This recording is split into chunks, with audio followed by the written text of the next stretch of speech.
Embark on an enlightening journey through the complexities of Islamic jurisprudence with our course, Misconceived Islamic Punishments. Unravel the layers of interpretation and application, as we scrutinize instances where well-intentioned scholars may have misapplied religious laws, particularly in the realm of prescribed punishments.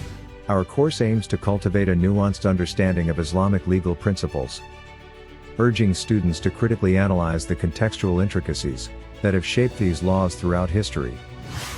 The curriculum of this course is designed to become a beacon of clarity, addressing cultural, historical, and societal influences that may have led to misunderstandings in the application of Islamic jurisprudence.